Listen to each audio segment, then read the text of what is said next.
দেশের সকল নাগরিকের প্রতি আবারও আইন নিজের হাতে তুলে না নেওয়ার অনুরোধ জানিয়েছে অন্তর্বর্তী সরকার। একই সঙ্গে মব সৃষ্টিকারীদের কঠোর বার্তা দেওয়া হয়েছে সরকারের পক্ষ থেকে দেওয়া এক বিবৃতিতে।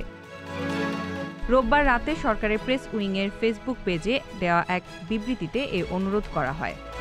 অন্তর্বর্তীকালীন সরকারের বিবৃতিতে বলা হয়েছে, রোববার সাবেক প্রধান নির্বাচন কমিশনার নুরুল হুদাকে একটি সুনির্দিষ্ট মামলায় রাজধানীর উত্তরা থানা পুলিশ গ্রেফতার করে। এ সময় মব কর্তৃক সৃষ্ট বিশৃঙ্খল পরিস্থিতি ও অভিযুক্তকে শারীরিকভাবে লাঞ্ছিত করার বিষয়টি সরকারের নজরে এসেছে।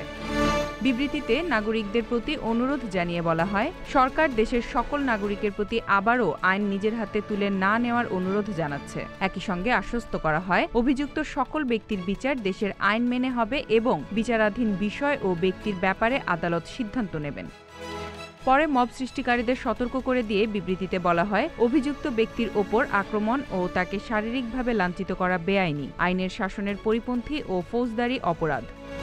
মব সৃষ্টি করে উচ্ছৃঙ্খল পরিস্থিতি সৃষ্টিকারী সকলকে চিহ্নিত করে আইন শৃঙ্খলা বাহিনী উপযুক্ত ব্যবস্থা গ্রহণ করবে। এছাড়াও বিবৃতিতে ন্যায় বিচার প্রতিষ্ঠার সংগ্রামে সকল নাগরিককে সহনশীল ভূমিকা পালনের জন্য অনুরোধ জানানো হয়।